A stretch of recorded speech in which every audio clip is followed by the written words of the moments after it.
പിന്നെ potato chips 500, ice cream 1500 രൂപ, കുട്ടികള് 50 പേര്. അല്ല വേണ്ട, ഓവറാക്കണ്ട, 35 മതി. ഒരാൾക്ക് 100 രൂപയുടെ ചോക്ലേറ്റുകളാകുമ്പോൾ 3500. ആകെ മൊത്തം ടോട്ടൽ 9999. ലാഭം 9000 രൂപ. കൊള്ളാലോ. തൽക്കാലം ഇത്ര മതി. മനുഷ്യനെ ആർത്തി പാടില്ല. Sorry sorry sorry. വേണമെങ്കിൽ ഒരു 100 വട്ടം സോറി പറയാം. ഓഫീസിൽ ഒഴിവാക്കാൻ പറ്റാത്ത തിരക്കിലായിപ്പോയി. അതാ ഞാൻ കിച്ചുവിനെ അയച്ചത്. എന്നോട് പിണങ്ങല്ലേ?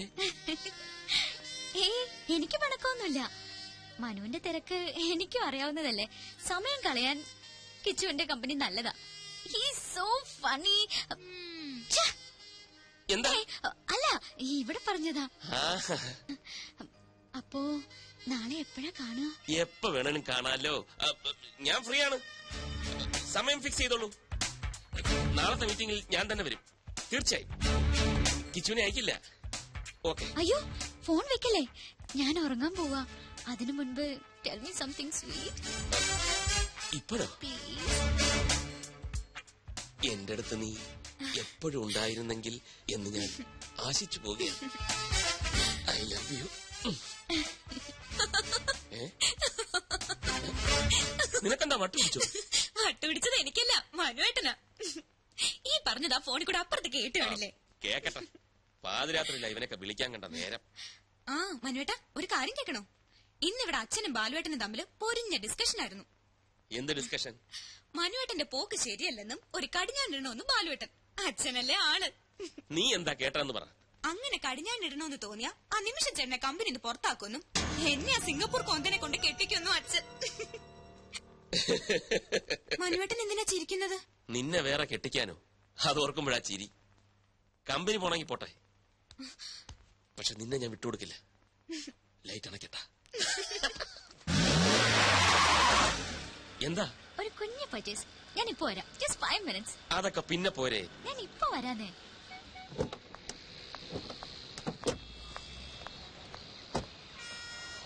ഇതൊരു നടക്ക് പോവില്ല.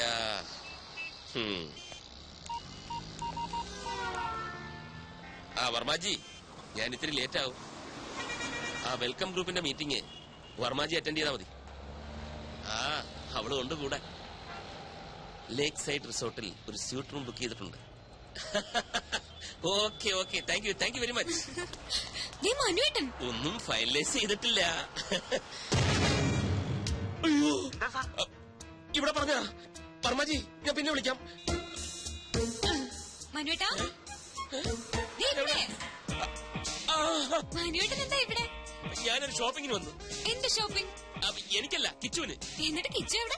കിച്ചു അകത്തോട്ട് പോയി. ഞാൻ അങ്ങോട്ട് പോകാനാണ് പോവായിരുന്നു. എന്നാ ഞങ്ങളും നടത്തി കുറച്ച് ഷോപ്പിംഗ്. ദേ മനുവേട്ടൻ ഒരു അടിപൊളി ഷർട്ട് വാങ്ങിയിട്ടുണ്ട്, കാണിക്കാം. അതൊക്കെ വിശദമായിട്ട് വീട്ടിൽ ചെന്നിട്ട് കാണാം. പൊയ്ക്കോ പൊയ്ക്കോ, ഭയങ്കര വെയില്. ഇന്നെങ്കിലും ഒന്ന് നേരത്തെ വരില്ല മനുവേട്ടാ? ഇന്ന് നേരത്തെ വരും. മനു, മനു വന്നേ.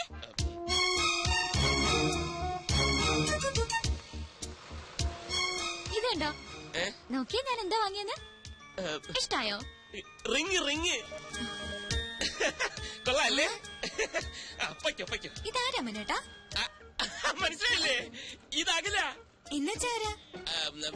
നമ്മുടെ കിച്ചുവില്ലേ, കിച്ചുവിന്റെ വൈഫ്.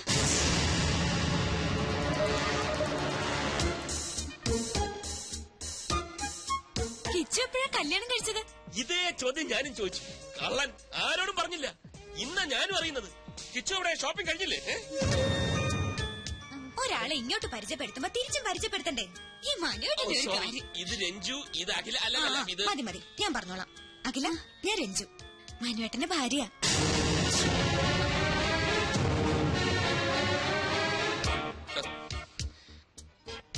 ഇനിയിപ്പൊ പൊയ്ക്കൂടെ? പ്രോമിസ് ചെയ്ത പോലെ നേരത്തെ വരണേ. ഓക്കെ, ബൈ അഖില.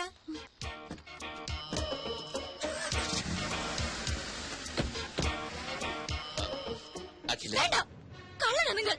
പേരും കള്ളൻ. അഖില, ഞാൻ പറയുന്നൊന്ന് കേൾക്കൂ. എനിക്ക് കാണണ്ട ഇനി നിങ്ങള്.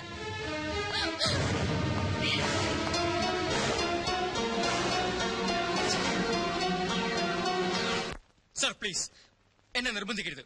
സാറിന് വേണ്ടി എന്തിനു ഞാൻ കൂടെ നിന്നിട്ടുണ്ട്. പക്ഷെ ഇതെനിക്ക് വയ്യ. എന്തിനാണ് അഖില എന്റെ ഭാര്യയാണെന്ന് പറഞ്ഞത്? കിച്ചു, എന്റെ അവസ്ഥ നീ എന്താ മനസ്സിലാക്കാത്തത്? പെട്ടെന്ന് അങ്ങനെ ഒരു കണ്ടുമുട്ടലുണ്ടായപ്പം പിന്നെ ഞാൻ എന്താ പറയേണ്ടിയിരുന്നത്? അവൾ എന്റെ കാമുകിയാണെന്നോ? എന്റെ എല്ലാ കാര്യങ്ങളും അറിയാവുന്നവനായതുകൊണ്ടാ നിന്റെ പേര് ചേർത്ത് ഞാൻ പറഞ്ഞു പോയത്. പക്ഷെ സാർ, സത്യം എന്നായാലും പുറത്തു വരില്ലേ? രഞ്ജു ചേച്ചി എന്നെ പറ്റി എന്ത് വിചാരിക്കും? അഖിലേക്ക് എന്ത് തോന്നിക്കാണും എന്നെ കുറിച്ച്? അഖിലെ ഞാൻ പറഞ്ഞ് മനസ്സിലായിക്കൊള്ളാം. അതിനാ ഒരു തവണ കൂടി അവളെ എന്റെ മുന്നിൽ എത്തിക്കാൻ ഞാൻ നിന്നോട് ആവശ്യപ്പെടുന്നത്. ഇല്ല സാർ, എനിക്കതിന് കഴിയില്ല. എന്നെ ഒഴിവാക്കി തരണം പ്ലീസ്.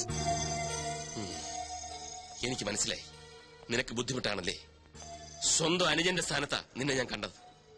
ഏതാപത്തിനും കൂടെ നിൽക്കുമെന്ന് വിചാരിച്ചു. തെറ്റിപ്പോയി, എനിക്ക് തെറ്റിപ്പോയി. ചെന്ന് പറയാൻ ഞാൻ രഞ്ജുവിനോട് എല്ലാം നുണയായിരുന്നു. അഖില എന്റെ കാമുകയാണെന്ന്.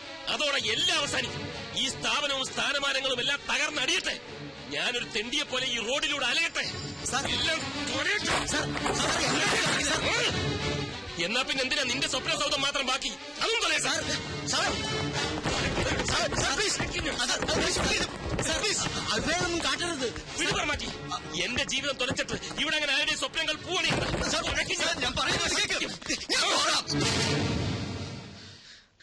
ഞാൻ പോകാം. അഖിലയുമായി സംസാരിക്കാം. അവളെ സാറിന് മുമ്പിൽ കൊണ്ടുവരാം. ഇതാ പണം. ഇനിയും വേണോ? തരാം. വേണ്ട സാർ, ഒന്നും വേണ്ട. സാറിനത് എന്തു പറ്റി? ഇത്രയും ദേഷ്യം ഇതുവരെ ഞാൻ കണ്ടിട്ടില്ല. ഞാൻ ദേഷ്യപ്പെട്ടെന്ന് ആര് പറഞ്ഞു? ചെറിയൊരു ഡ്രാമയല്ലേ. അഖിലയെ വീണ്ടും എന്റെ മുന്നിലെത്തിക്കാൻ കിച്ചുവിന് മാത്രമേ കഴിയൂ. അവൻ അതിൽ നിന്ന് ഒഴിഞ്ഞു മാറാൻ ശ്രമിച്ചപ്പോൾ അവന്റെ സ്വപ്നത്തിൽ തന്നെ കയറി പിടിച്ച ഒരു പെർഫോമൻസ്. എന്താ ബുദ്ധി! സമ്മതിച്ചിരിക്കുന്നു. വർമാജി, ഈ ലോകത്ത് സത്യം പറഞ്ഞാൽ ആരും വിശ്വസിക്കില്ല. ഒരു കള്ളം ഉറക്കെ പറഞ്ഞാൽ അപ്പ വിശ്വസിക്കും. Point is noted sir. വേണ്ട, എനിക്കൊന്നും കേൾക്കണ്ട. ആരും കാണും വേണ്ട. ചതിയനാ, വഞ്ചകനാ. പുറത്തൊരു മുഖവും ഉള്ളിൽ മറ്റൊരു മുഖവുമാണ് അയാൾക്ക്. നീ എന്റെ നല്ല ഫ്രണ്ട് ആണെന്നാ ഞാൻ കരുതിയത്. എല്ലാം അറിയാവുന്ന നിനക്കെങ്കിലും എന്നോട് പറയാമായിരുന്നു. അഖില പ്ലീസ്, എന്റെ അവസ്ഥ തനിക്ക് മനസ്സിലാവില്ല. എന്റെ മനസ്സ് വായിക്കാനും എനിക്ക് കഴിയില്ല. മനസ്സാർ ഇനി പേര് കേൾക്കണ്ട എനിക്ക്. അഖില, ഞാൻ തന്റെ നല്ല ഫ്രണ്ട് തന്നെ ഇൻ എവറി സെൻസ്. ഞാൻ പറയുന്ന ഒന്ന് കേക്ക്. ഒരു തവണ കൂടി മനസ്സാറിനെ. പറഞ്ഞില്ലേ? അഖില പ്ലീസ്. I am sorry. ഞാൻ പോകാം. കിച്ചോ, രക്തം വരുന്നു. സാരമില്ല. നിക്കോ. സോറി കിച്ചു, എനിക്കെന്നെ നിയന്ത്രിക്കാനായില്ല. അഖിലയുടെ ഫീലിങ്സ് എനിക്ക് മനസ്സിലാവും. തന്റെ സ്ഥാനത്ത് ഞാനാണെങ്കിലും ഇങ്ങനെയൊക്കെ ചെയ്യൂ. നമ്മളിലൊക്കെ ഓരോ കുറവുകളുണ്ടക്കില്ല. അത് നമ്മളറിയാതെ മറ്റു പലരെയും വേദനിപ്പിച്ചെന്നിരിക്കും. എനിക്ക് വേണ്ടി ഒരു തവണ, ഒരൊറ്റ തവണ താൻ മനസ്സാറിനെ കാണണം പ്ലീസ്. പിന്നെ തന്റെ മനസ്സ് പറയുന്നത് പോലെ താൻ തീരുമാനിച്ചു.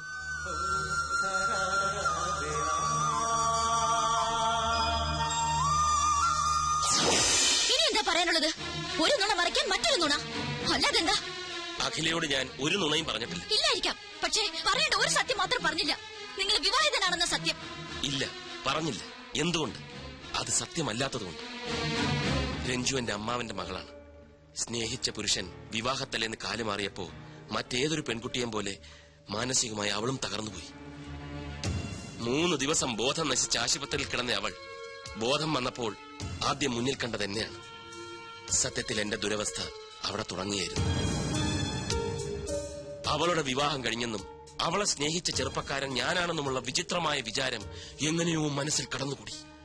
അത് തിരുത്താൻ പോയപ്പം ആകെ വയലന്റായി. ഡോക്ടറുടെ നിർദ്ദേശപ്രകാരം ഇന്നും ഞാൻ അങ്ങനെ അഭിനയിക്കുകയാണ്. അഖിലയ്ക്ക് ഓർമ്മയില്ലേ, ഞാൻ അവളുടെ ഭർത്താവാണെന്ന് അവളെന്ന് പറഞ്ഞപ്പം ഒപ്പം ഉണ്ടായിരുന്ന അമ്മു ഒന്നും മിണ്ടിയില്ല. എന്തുകൊണ്ട്? മിണ്ടിയാൽ അവിടെ ഒരു സീൻ ഉണ്ടാവുമെന്ന് അമ്മുവിനറിയാം. പാവം അമ്മുവിന് പോലും അഭിനയിക്കേണ്ടി വന്നു. ആ അവസ്ഥയിൽ ഞാൻ സ്നേഹിക്കുന്ന പെൺകുട്ടിയാണ് അഖിലയെന്ന് രഞ്ജുവിനോട് പറഞ്ഞാൽ എങ്ങനെയിരിക്കും? ഒന്ന് ആലോചിച്ച് നോക്ക്. അടുത്ത മാസം ചികിത്സയ്ക്കായി അവൾ ബാംഗ്ലൂർക്ക് പോവുകയാണ്. ഇനി അഖില എന്നോട് പിണങ്ങിയാലും ശരി, എന്നെ വെറുത്താലും ശരി, പഴയ രഞ്ജുവിനെ വീണ്ടെടുക്കാൻ വേണ്ടി എനിക്ക് അഭിനയിച്ചേ പറ്റൂ. സോറി.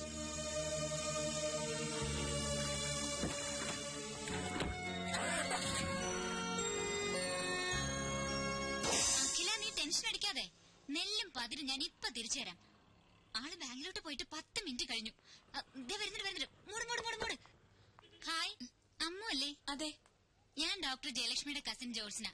ഇതെന്റെ ഫ്രണ്ട്. അമ്മു എന്നെ ഒന്ന് ഹെൽപ്പ് ചെയ്യണം. ഞാനോ? എങ്ങനെ? ഞാൻ പറയാം. മനസാറിന്റെ കമ്പനിയിൽ ഞാനൊരു പോസ്റ്റിന് അപ്ലൈ ചെയ്തിട്ടുണ്ട്. അമ്മ ഒന്ന് മനസാറിനോട് റെക്കമെൻഡ് ചെയ്യും. അയ്യോ, ഞാൻ പറഞ്ഞാലൊന്നും മനോട്ടൻ കേക്കില്ല. ഓടിക്കുക തന്നെ. പിന്നെ ആര് പറഞ്ഞാ കേക്കും? രഞ്ജിച്ചെ കണ്ടാ മതി. അതാരാ? മനോട്ടന്റെ ഭാര്യ. ചേച്ചി പറഞ്ഞ മനോട്ടിനെ കേൾക്കാതിരിക്കാൻ പറ്റില്ല. ആ ചേച്ചിക്ക് എന്തോ അസുഖം. അസുഖോ? എന്താ അസുഖം? അല്ല, എന്തോ മെന്റൽ പ്രോബ്ലം. മൈ ഗാഡ്, നിങ്ങൾ എന്താ ഈ പറയുന്നേ? നിങ്ങൾക്ക് എവിടെ ഈ ന്യൂസ് കിട്ടിയത്? മനോട്ടന്റെ ചെവിയിലെങ്ങനെ ഇതെത്തണം? അയ്യോ കുട്ടി, ആരാ പറഞ്ഞതെന്ന് ഓർമ്മയില്ല. പക്ഷേ എന്ത് പക്ഷേ? ആദ്യം മനോട്ടിനെ കുറിച്ചും കമ്പനിയെ കുറിച്ചും ശരിക്കും മനസ്സിലാക്കുക. എന്നിട്ട് മതി ജോലിക്ക് ചേരുന്നൊക്കെ.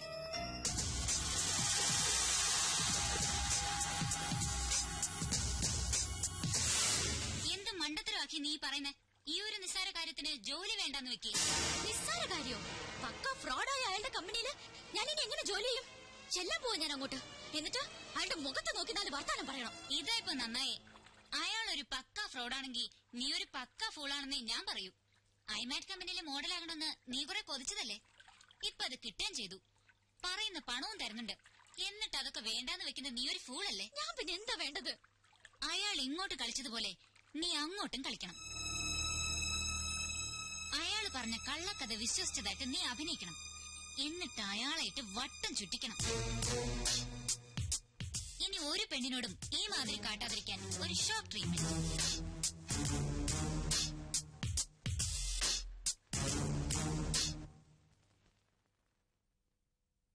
ഞാൻ ആലോചിക്കുകയായിരുന്നു നമ്മുടെ കിച്ചുവിന്റെ കാര്യം. കിച്ചുവിന് എന്ത് പറ്റി? പച്ച പാവായിരുന്ന ചെക്കൻ ഇത്ര പെട്ടെന്നൊരു കല്യാണം കഴിച്ചു എന്ന് എനിക്ക് വിശ്വസിക്കാനേ വയ്യ. ഈ പ്രേമത്തിന് കണ്ണില്ലെന്നല്ലേ? ഇതും ചെയ്യും, ഇതിനപ്പുറവും ചെയ്യും. നമ്മളും അങ്ങനെ തന്നെ ആയിരുന്നല്ലോ.